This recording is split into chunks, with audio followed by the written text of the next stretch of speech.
Okay, welcome back. Sit tight. Well, I'm trying to do three things at once here. I think we've got Yoshi on the line. Are you there, Yoshi? Yeah, we finally made it connect, yeah. Very good. Okay. Anyway, all right. Okay, Todd, listen up. I'm going to send you Dana Durnford's other number. We're going to try and bring him on, so I'm going to email you the number right now, so please call him immediately, and let's try and get him on. We're looking forward to that, so hopefully we can. I'm sending it right this second, and if you don't receive it in 30 seconds, let me know. But that should be a number that rings through to him. As you know, Dana and I think three others, I think Terry Daniels went with him again, are in a 24-foot Zodiac, and they've headed off on their second expedition north. He's actually going to try and go all the way to Alaska, up the British Columbia coast, to check on the tide pool activity down low. Now, let me say one other thing, Yoshi. Hang on just a sec. I have received a couple of emails from people. One of them was a video, and it showed tide pool life in, I believe, California. There is tide pool life in near the Puget Sound. But the one from California, the person who sent it was kind of mocking the fact that we have been predicting for 3.5 years what would happen to life along the coast of California, and every possible marker that we have cited has come to pass. We have never said that the entire coast, that every area, every tide pool would be wiped out of life immediately. We think it's going to take time. It'll take probably years. No one knows for sure, because the Pacific current curves down and stays offshore a little bit. It takes time for it to move onshore. Now remember, these are lower life forms, so they're not high on the food chain, and it takes them longer to show the effects of radioactivity. Unlike the orcas, which are now reported to be emaciated and dying by scientists who study them. They are in real decline. This is not a joke. So you folks who have tide pool life, bless you, enjoy it. Let's hope it lasts. We don't want it to die any more than you do. But we're telling you what we're finding. You do with it what you will. That's up to you. But don't mock me, and don't mock Dana Durnford or anyone else who's out putting their ass on the line to try to bring you the truth. All right? Let's get that straight. Happy to see submissions from you. Happy to hear that you do have tide pool life. I'd like to see you explain the sea lions washing up on shore in hideous convulsions that upon necropsy show organs misplaced, massive amounts of pus, horrible inside damage. Where did that come from? And this is happening all up and down the coast of California. These are animals at the top of the food chain that eat the most radioactive, bioaccumulative radioactive organisms for food that they can find. They are showing massive radiation poisoning and death. All right. So I just wanted to get that on the table. All right. I hope I'm clear. Yoshi, we're trying to get Dana right now. How are you? Good. All right. I'm glad to hear it. Did I sum that up enough? You did, Jeff. Thank you. I wasn't sure you were talking to me that time. I kind of jumped in on you. I was really enjoying it because you did nail it right on the nose. What we're looking at, folks, is if you're going to look at the damage to an ecosystem, you don't look at the top of the food chain, well, unless it's whales, because they are actually the top of it, and they're going to bioaccumulate it and get effects pretty quick, and we see that now. But the filter feeders in the tide pool, the nursery of the ocean, that's where everybody should be looking. So why were scientists focusing in on tuna? Why were they focusing in on beaked fish? Obviously, how did they get a degree to go about it that way? Anybody with a degree you would think would go into the filter feeders. We've seen an amazing couple of days here. We finally got in the water. Jeff, it's really shocking. We've seen less species up in this area. Okay, hold on, Dana, just a second. I'm going to make sure Yoshi, can you hear Dana all right? Yeah, I'm definitely listening in with great interest here. Keep going. All right, good. Now, for you folks who are new to this, Dana and Terry made a 9-day trip, 200 kilometers up to British Columbia coast on the inside of Vancouver Island. They have since gotten all kinds of wonderful donations. They are in a Zodiac, and they are going to move north. Hopefully, they would like to get to Alaska at some point, but they are reporting every Monday on this program what they're seeing. Dana, go ahead. Tell me what you're seeing. It was shocking. Well, first off, the boys had an unusual day. They got buzzed by drones for about a half an hour, no windows. Oh, really? The pictures we took of it all came out pure white, which was really interesting. Wait a minute. Whoa. You took pictures of the drones and they didn't come out? And they come out white. Yeah, just a white blink. It was the darndest thing imaginable. So they probably got hit with something, I would imagine. On more than one camera? No, that was just the one camera who was taking the pictures. Okay. The boys were on the beach, I guess, and it's just a really odd story for these guys because they're not bloggers, they're not up on the internet at all, none of them. Sure. And so they described it as a plane with no windows. So I was like, that's a drone. I can't prove it because I got no pictures. But I thought that was interesting. We've seen a emaciated seal today, and we got some pictures of that. I'm uploading pictures onto the nuclearproctologist.org as we talk here right now. I'm onto the second set. I uploaded Jason's shots. He had 122. His camera has a microscope function, and so he's got some really unique pictures of it too. And tomorrow we'll be in Victoria, where we're going to use the microscope and with video at the same time. And we'll upload that onto the site. But we also never seen, like any birds dropping anything on the shoreline at low tide. There was no activity. There was no animals coming down to the low tide to lick the salt off the rocks, which is what you expect to see a lot of the times. But really surprising was we found a seal of bull kelp. And the bull kelp, we pulled up alongside of it because that was unusual. We haven't seen any in the whole travel in the last few days. So we pulled up alongside of it, and somebody had collected bull kelp and started tying it together. So it looks like a little kelp forest there. That was on Salt Spring Island. I thought that was really unique. I don't understand it, but that's weird. And we're going to be uploading them. Yeah, that was bizarre land. And, of course, we're down here in a field, and there's little or no insects whatsoever for the last couple of days we've been here. A couple of other parks that we pulled into was the same thing.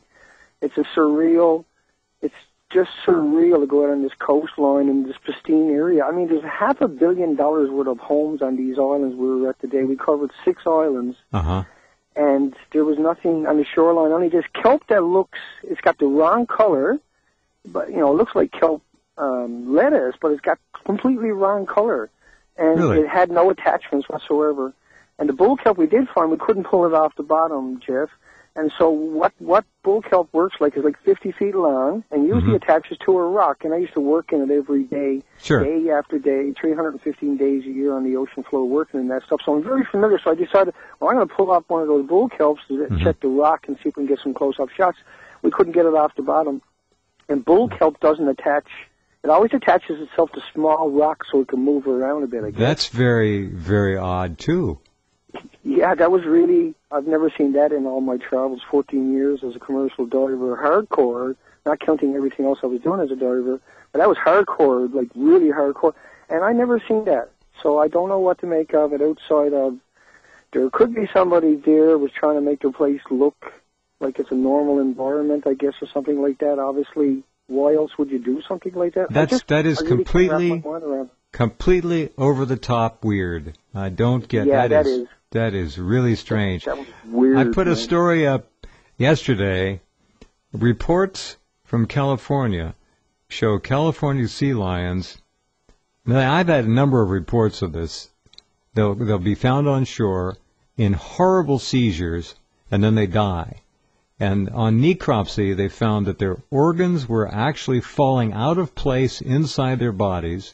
They had large tumors all over the place, enormous accumulations of pus in their bodies, indicating a destroyed immune system, enormous immunological dysfunction, infection, tumors, all reflective of no immune system. This is what we're seeing here. There were whales have been washed up, I guess 2 at least. The sea lions, as we mentioned, are eating fish, bigger fish, and things that are higher up the food chain, so they concentrate more quickly. The top animals are the ones that are going to show up the quickest. So go ahead, tell us more. Right, and that's, like, I've talked to a lot of locals around here, of course, and they're talking about, salmon runs and stuff like this, but they're just regurgitating what they're hearing in the media, and once I pin them back a little bit, they start to open their eyes up, and I show them what's really going on, and they start to realize that there's something else going on here. They really can't, that's the problem with what we're doing, is we can't really interview people because you can't talk to people that have been indoctrinated through the right. No, there's the a wall. machine. Right? There's a wall up. The door is shut. It's almost impossible to get through to them. It's really hard. But I mean, so we don't even bother trying, and that's too bad. That's the point of what we're doing. We'll get better at this over the next couple of weeks, and we'll find another way to approach them. If you can find, as you well know, some commercial fishermen and talk to enough of them and ask them, are things normal? Just that, you do what you do. Are things normal? Anything out of the ordinary? See if anybody says anything. Don't even tell them what's going on. Just say, I'm a commercial fisherman too. Are you noticing anything weird? I mean, that 1% of the sockeye returning in one report, and then those that did return, 50% of them having lesions on the outside of their bodies, 80% of the king salmon last year not coming back, and then many of the small fish that were actually hatched in the creeks going back out to the ocean being found dead floating on the water. We see very, very little. We're shocked at what we found up in this end, because we expect this end where we're closer to the point of the open ocean. We'll be on that tomorrow right out in Victoria. We're taking Victoria tomorrow for the entire day, bright and early. We'll be down to catch the entire tide. And because we got a lot of people attacking us, they're from Victoria, the University of Victoria. How so? How crew are coming after us. How so? Well, they've been hammering us on the internet with pictures and videos from Victoria, claiming there's just an amazing amount of sea life down there, and we're right alongside of them. We ain't finding anything. So by tomorrow, we're going to put an end to that nonsense, because we know it's not there. But so they could be using pictures and videos from years ago, and there's no proof of it. They hide away. They don't show their faces, but they're using that to try to marginalize what we're doing. And of course, that's not going to work, because we're just going to snowball right through it all. We don't need any offense to anybody. We're just going to look in, we're going to document it, and put the pictures up and let everybody make up their own minds. And, of course, there's supposed to be 5,600 species. You would expect to find, say, 25% of them anywhere you go, at least. Even in harbors, you would expect to find around 25%. That's a reasonable expectation. Right. But when you're out here in the middle of nowhere on the coastline and all these beautiful, that are claimed to be the most prestigious, perfect, unscattered life on the coastline, and we go there and there's only 5 or 6 species this time, is really shocking. So that they don't seem to realize it or not willing to admit it, but it's hard to ignore it when we're taking all these pictures and hitting all these places. I mean, that's 120 miles in 2 days we covered on the ocean in the islands. I mean, that's big volume, Right. Okay. Looks like we lost Yoshi again. We're sorry. We'll get him back. Sure. 120 miles you've covered already? Right, in 2 days. So we're right. just starting. We had a lot of breakdowns with the equipment. It was hard to set up the radar and the sounder, the plotter, the GPS. We had to hook up everything. It was quite an ordeal for 5 days getting that all. What I want to know is who's running these. Are these hovering drones, or were they making like aviation passes back and forth over you? Yeah, they didn't make any noises either, and it was hard to say. But I mean, it was obvious that that's what they were up to. Did they have wings, or were they the 4-rotor type that hover? No, they had wings. Yeah, they had wings. Well, there was an argument whether they were planes or whether they were this or whether they were that. Not big arguments, but just trying to debate it out. So we went to the pictures, and none of them came out. And so I was shocked when I seen that. Of course, my lights went up right away. The pictures didn't show up. I assumed it right away. They got tapped. There's a military bases all around us on top of that. That ain't going to slow us down. We're not doing anything wrong. It's totally legal to go out there and take pictures. And so the whole problem was nobody wants to go into the tidal pools themselves. They all want to look at the whales, like, as you know. They want to look at these other things. But now they don't even want to look at the whales no more because the population has dropped. They stopped singing here in British Columbia last year. That's the main headline. They also haven't produced any babies. But I hear there was a baby today, but I don't know if it's true or not. These are gray whales? Any babies. No, this was a killer whales. Oh, yeah, the orcas, yeah.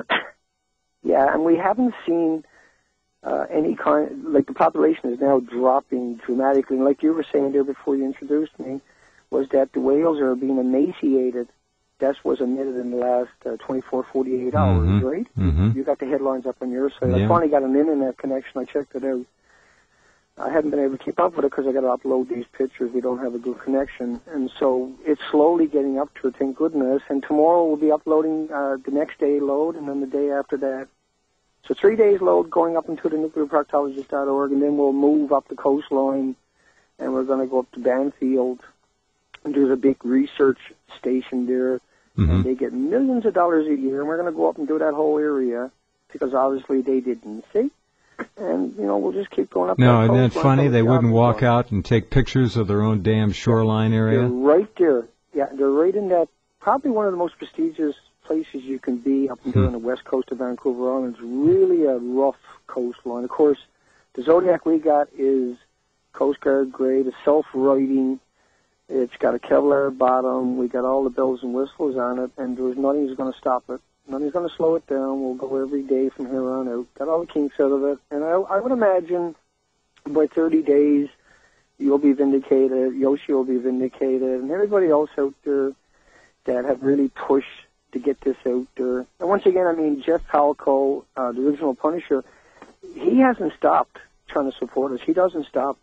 He's the backbone behind us. Besides the hounds of Fukushima, we really, truly are so appreciated that somebody stepped up. Just a normal person and made all the difference. You people who are supporting Dana are heroes, and I thank you on behalf of all people of all countries who appreciate what you've done. This is just extraordinary. Well, you got. I'm not going to let us stop. Yeah. No. Well, we got the right. You talk about true grit and bravery and dedication, and that's Dana and his mates. They're out there doing. Look, it just goes back to the same thing every time. How many news conferences have you heard the EPA hold for all of us to tell us honestly what's going on? Zero. How many will you? None. Zero. You won't find any. I got none in my collection. Yeah. Go ahead. No, there's none. Nor will there be. None in my collection, not one. Now, the other thing, the insects. This is a true story. We have one of our radiation stations is up there on the Puget Sound, actually at the bottom of the Straits of Juan de Fuca, and he is apparently in the aviation business. I won't go any further than that, but has a friend who's in his 70s, retired military general, who got I guess a vintage Piper Cub and flew it up from Southern California. Just had a wonderful trip, stopped 2-3 times to fuel up and so forth. And when he got there, he took this fellow who wrote to me around the plane, and he took him to the front, and he said, "No bugs. Wow. Something's wrong. Just wow. No bugs."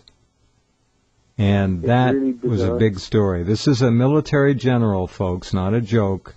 I did my porch light thing again, turned it on for over an hour, and I went and looked, and it should be swarming with insects. Right. One little tiny bug was flying around the light. That's it. Wow. That's the second time I've done that. So, look, folks, look at the front of your cars. Look at your windshield. How many bug splats are there? Look at your grill. Look at your headlights. Right. You've seen it before. On ours. Yeah. Not one. Yeah. The boys did get hit by one bee, so that was kind of cool. Yeah. We had a report. Was it you that got the report? I think it was from somebody in Mississippi or somewhere in. Tell me about that. There was a lady and her husband. Yeah, the lady and her husband contacted me about a week and a half ago. They had been watching the presentation of the 9 days on the shoreline with the low tides. And so they decided an experiment. You okay, Terry? They decided, he tripped up on the subject. They decided that they were going to check their grill when they got home. They drove 1,500 miles to Mississippi, and these are farmers. They got all kinds of animals. They're used to cleaning their car after the trip back from their family all the time, full of insects. It's a chore her husband usually does in the mornings, the next morning. And there was nothing there. They pulled into a Walmart parking lot on the way home because after 1,500 miles and we'd gone away, they were going to stack up on some stuff. And they walked down to the parking lot and there was nothing on those vehicles. And they were stunned and shocked. And they actually phoned me up when they got home and told me because they understood the significance of what had happened. They didn't know up to that point anything, but they cut the presentation, totally naive, and checked it when they got home and they were shocked. They said, no, that's not possible. And I agree with them. I can't even imagine that. No, I just boggles my mind. Yochi, are you back online? Yeah, I just missed a couple of minutes of the conversation. Okay, good. Yeah, go ahead. It's your turn. Yeah, so no problem.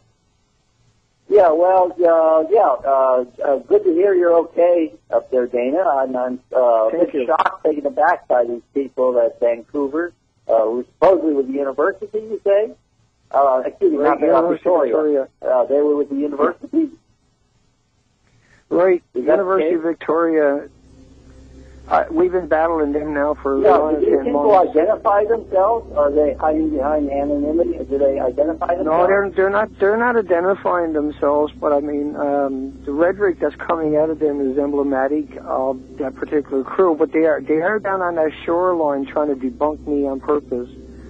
And okay. Well, I hope they step forward with, if they are sincere, they should tell us who they are. We're happy to, I'm sure you're happy to go down to the beach with them and to the tide pools. Yeah, you can come out on the boat. I mean, certainly would be great news, right? If the tide pools are fine there, that would be wonderful. We'd be overjoyed. We're going to go check it out. They have nothing to fear from us. Yeah, right?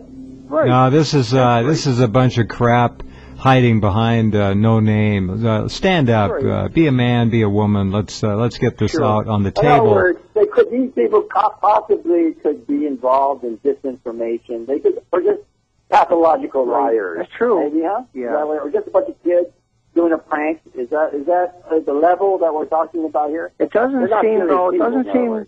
It seems very educational. They seem like they're very articulate. They don't seem like they're your typical just person who's lashing out at me.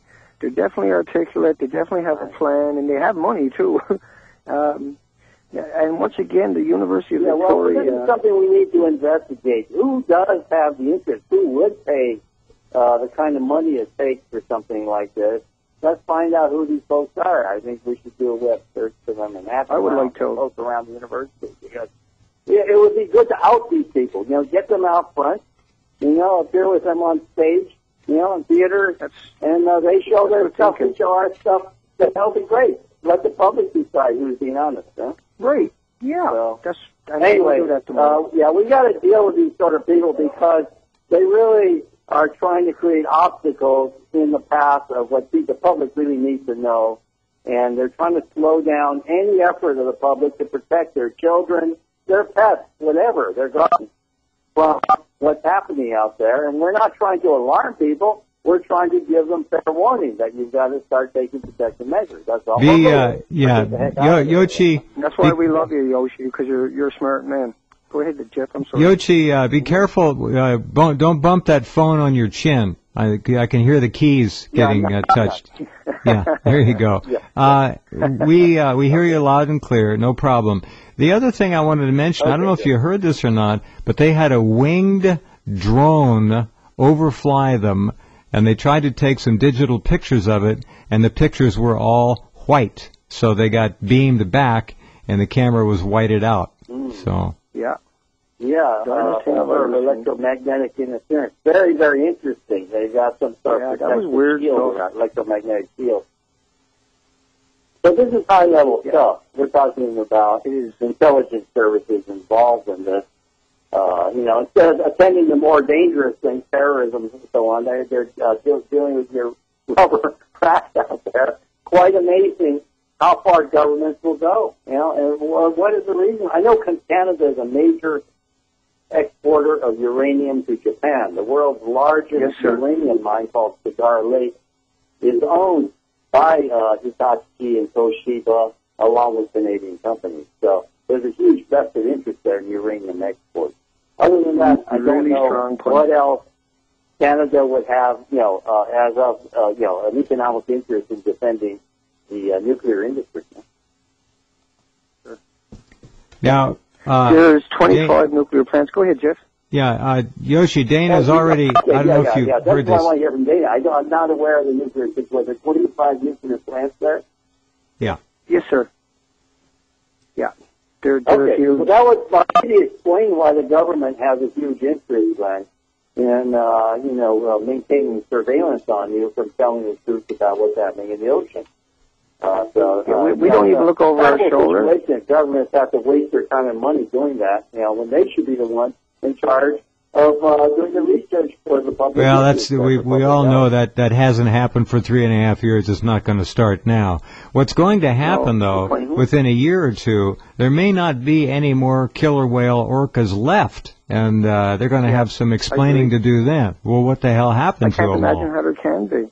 Well, if we don't stop Fukushima, there's definitely not, there's not going to be none anyway. Even if we stopped Fukushima last year, there's still not going to be none left, because there's 1,440 plumes a day coming out of that place. It's not going to happen. It's done deal. They're eating these seals that are just radioactive capsules, is what they are, and they're going to die. They should be on a nuclear waste site, all of them. We need to. Absolutely.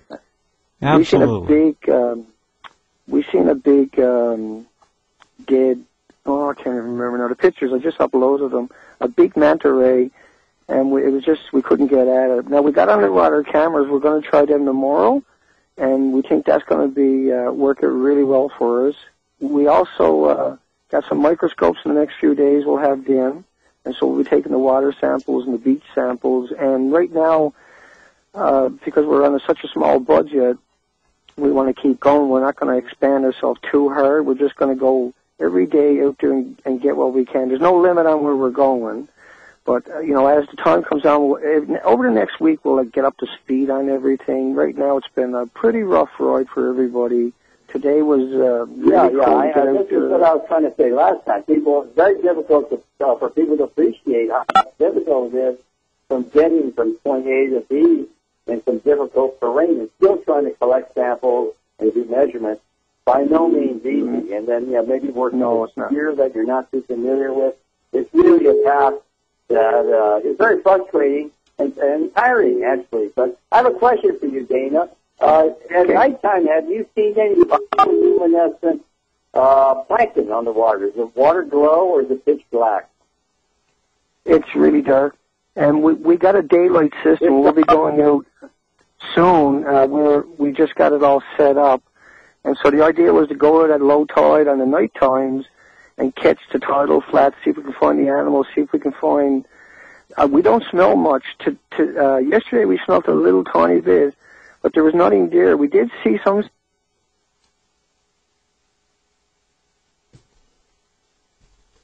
We may have lost Dana. You there, Yoshi?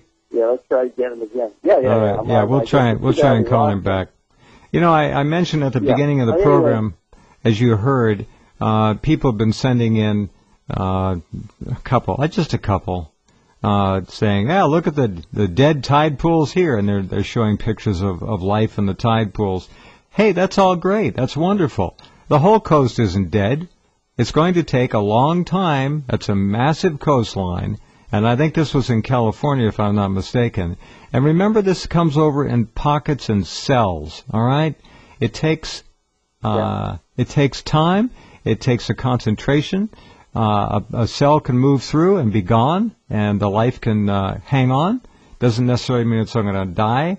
But up in British Columbia, that's where the North Pacific Current makes landfall, pretty much right near Vancouver Island, in point of fact. And it splits there. Some goes down the coast, some goes up into the Gulf of Alaska, and around it goes. It's got nowhere to go.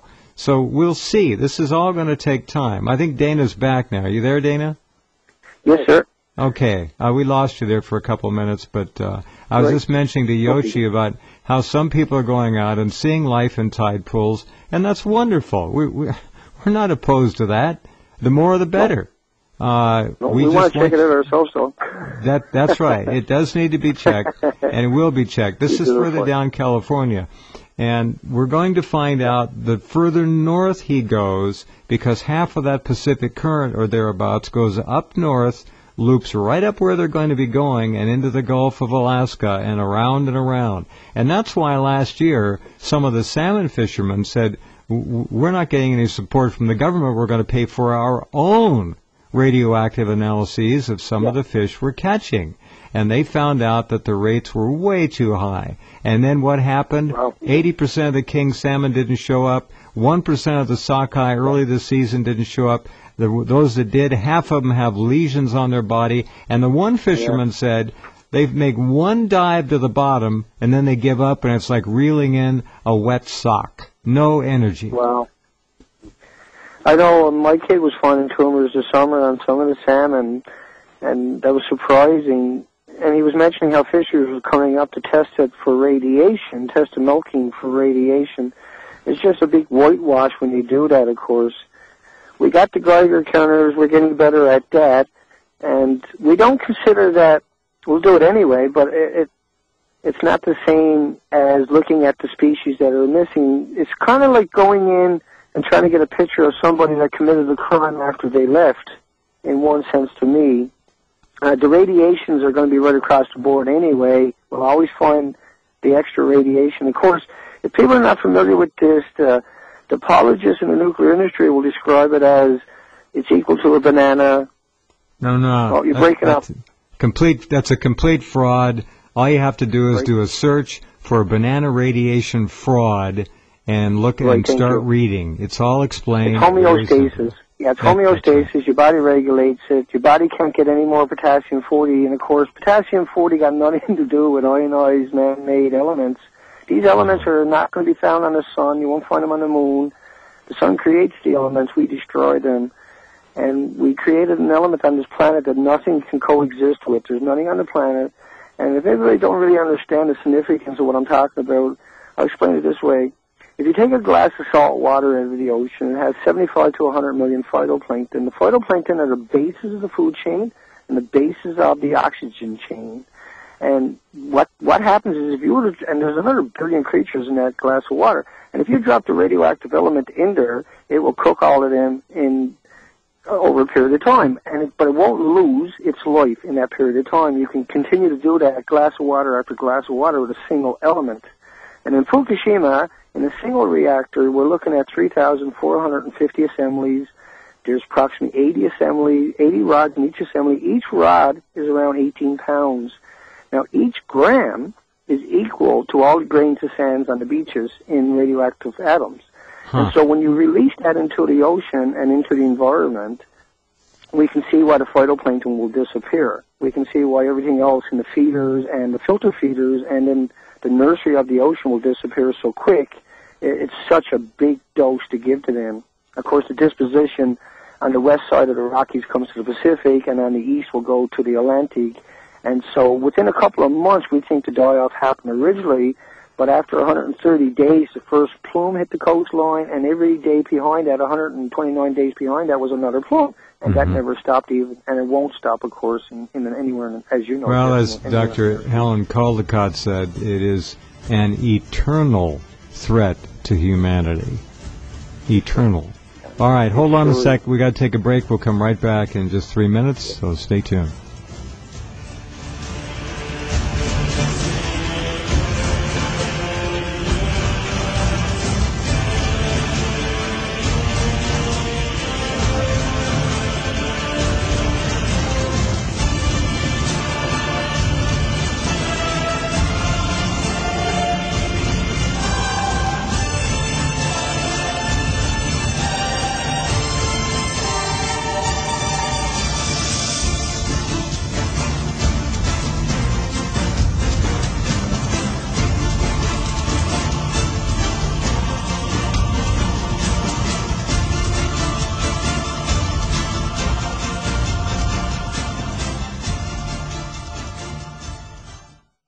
Whether your alleged government has told you or not, America has been receiving nearly non-stop airborne radiation in one form or another from Fukushima for 3 years in March. And now, with the radioactive polluted mass of the Pacific Ocean about to hit the entire West Coast, you must prepare yourself. The tragedy of Chernobyl resulted in the development of one of the most potent fighters of radiation poisoning known.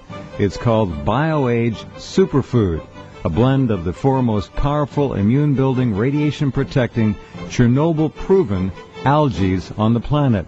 Grown in Kamchatka and imported to the U.S., I have taken BioAge Superfood for nearly 3 years and would never be without it. Go to bioage.com, mention Rense, and get 10% off this essential immune-building product. That's bioage.com, and mention Rense for a 10% discount.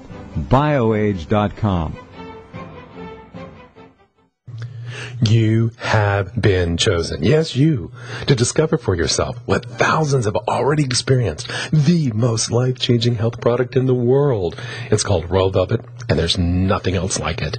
Royal Velvet users testify to receiving hundreds of benefits, from reversing the effects of aging to mental clarity, as well as noticeably improved sleep, energy, libido, overall health, and so much more, including saving lots of money.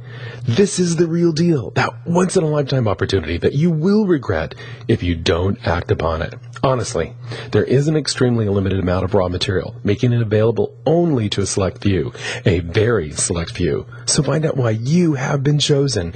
Go to RoyalVelvetNow.com, click on the Rense icon in the upper right-hand corner for an incredible surprise. Oh yeah, if you place your order before we run out of them, you will receive the eye-popping but simple-to-read book that tells you how to live in divine health, and it's free. RoyalVelvetNow.com. Dr. Joe Schneller. The efficacy that we're looking for, that we're going to prove, is that carnivora wakes up this immune system and makes it dominant. I highly recommend that you get started right away using carnivora because it really will help you. Just follow the directions as the company gives them to you. And I just want everybody to know that there's been no one paid to do this. I'm doing this on my own because I care about everybody and want to see healthy people. My husband has recovered tremendously after the physician suggested that he start taking carnivora. When he was doing so well, I decided to start taking it as well, and we're both so pleased to be able to feel healthy again. Hello, folks. Richard Ostro of Carnivora Research International here. Visit carnivora.com or call 1-866-VENUS-FLY. That's carnivora.com or 1-866-VENUS-FLY. Call us today.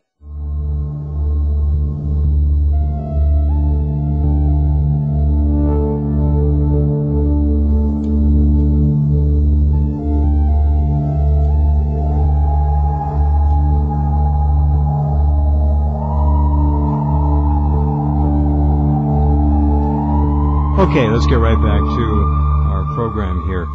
Dana, thank you for the report. We'll talk to you next Monday. Anything you want to leave us with? Be careful up there, obviously. I don't like this drone idea, but you should be protected by the goodness of this planet and the people who care. So, I think so. Yeah, I think you're right. No, we still need support to get us through. We're good for another week or two, but then we'll need support to get us the rest of the way. Everything is working. We got the kinks of everything. Everything is rebuilt. Everything else is brand new. We're good to go. We don't need anything extra. We just got to cover the trip, and that's not going to be an issue.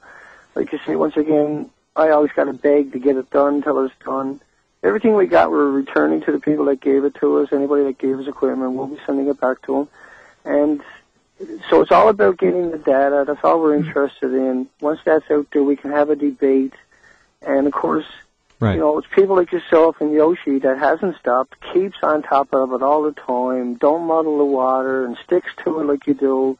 That, you know, we enjoy it listening to you because we don't have to worry about it. We know we're going to get all the facts every time. So it's really cool to see you guys doing it. You're covered from our end, I'll tell you that. So you just take care. And I will so. We'll talk to you next week. Okay, thanks, Jeff. Good night, Yoshi. Good luck. Good luck there. Keep going. Keep going. Mm-hmm. I will, sir. Thank you. Good night, boys. Good night. Okay. They're very courageous, brave men.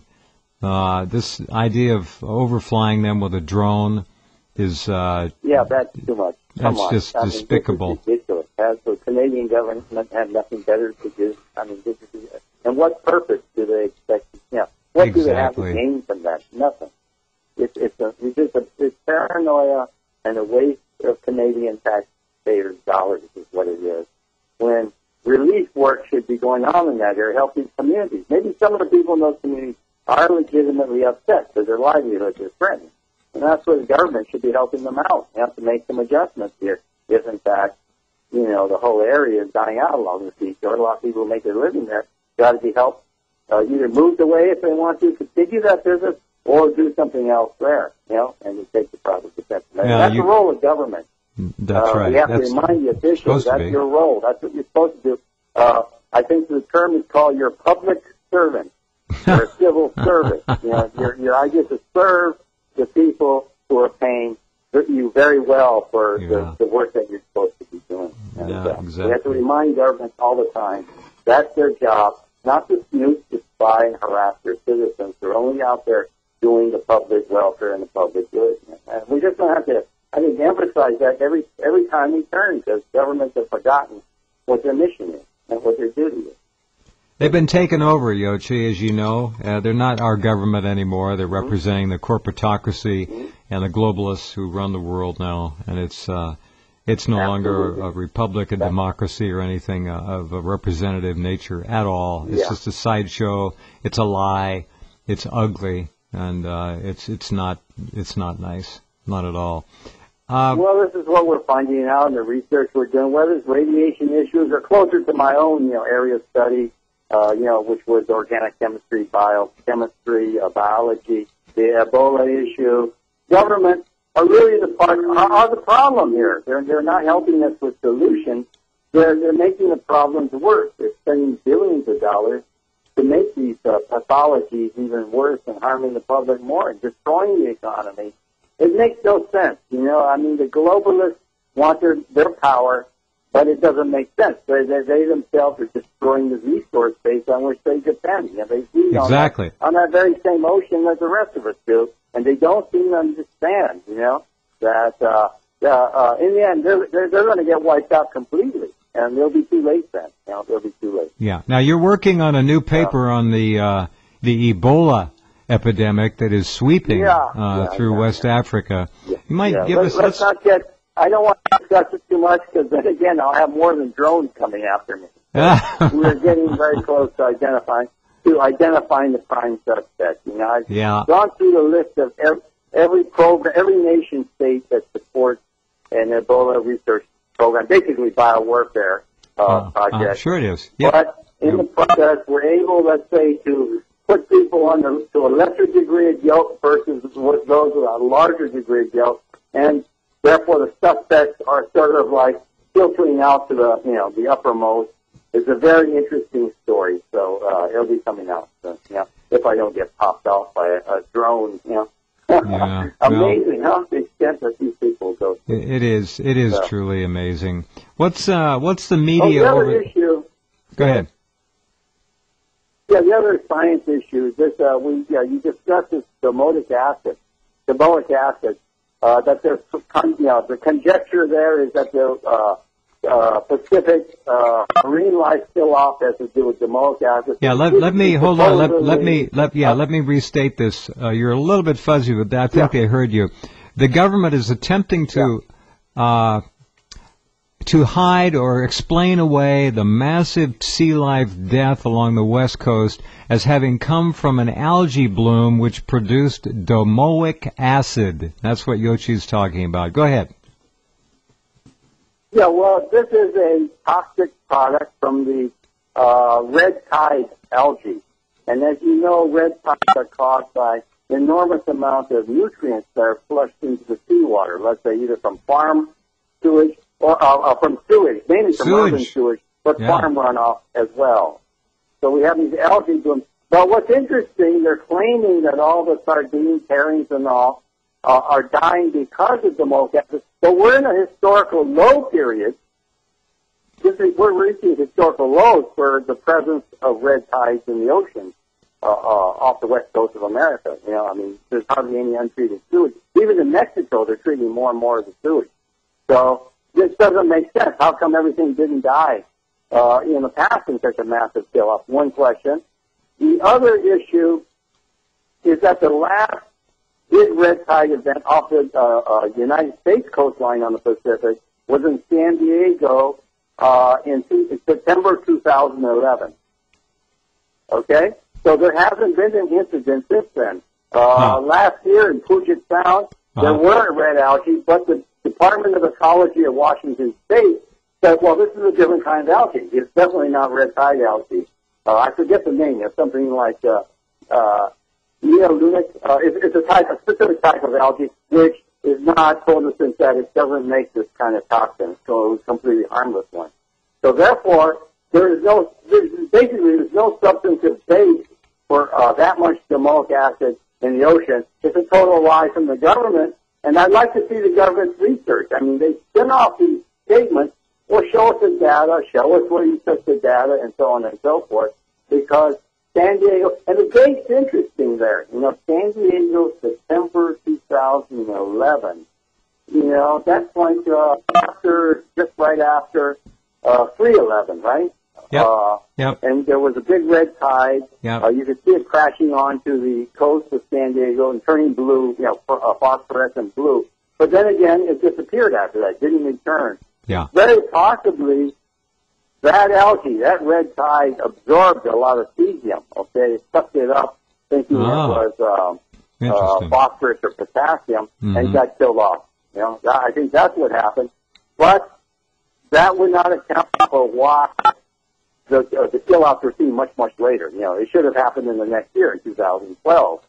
But the kill-offs we've seen have really intensified from last year, haven't they? You know, all the sea lions and all that. So, it doesn't add up. You know, the timing of that event does not add up. So obviously, again, from the government, we like to show us your data. You know, show us your data. You know, back up your statements with facts. You know, I mean, let's take a scientific approach. You put your facts on the table. We put our facts on the table. We see who's telling the truth and who's not telling the truth.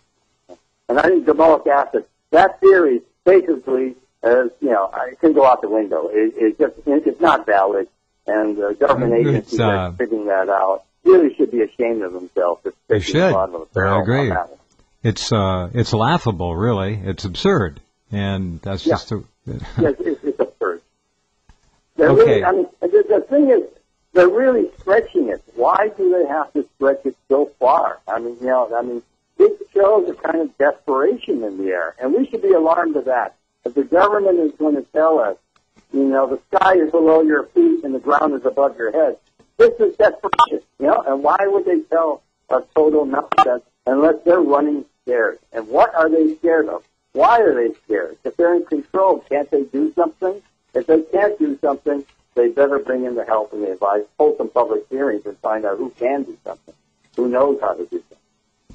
We are weeks away from the beginning of the rainy season, so it's going to be very interesting to see what happens this year if they continue the drought. I had another story yesterday, 2 stories this last week, Yoshi. One said it predicted, and you know this, a 30-year drought, and the other story just today, I think it was, predicted a 10-year drought for the Southwest. So I think we know what to expect. They're going to keep the bridge up and not let the storms come through unless they're subtropical, and then they'll pull up. And there's no El Nino, so forget that. They're just going to hope that some of these come up to wet the place down a little bit with water that's not obviously radioactive.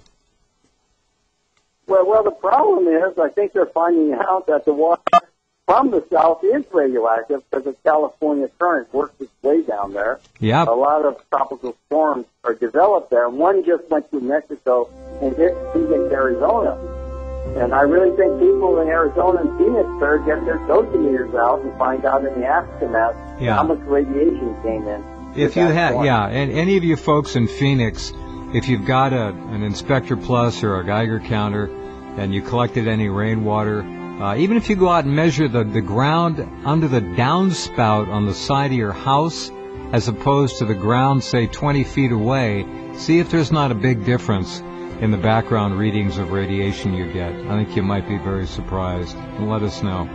Yoichi, thank you. Take care. I'll be here if you need anything. Very good, then. All right. We'll be in contact, then. Okay. Yoichi Shimatsu, former Japan Times weekend editor, one of the world's leading environmental researchers and writers without question, and is working on another installment in his Ebola series of papers. You can find all of his writings on the left side at Rense. Just look for Yoichi Shimatsu and you'll find all of his writings. Wow. Okay, there's 3 hours for you, and we'll be back tomorrow night. Take care.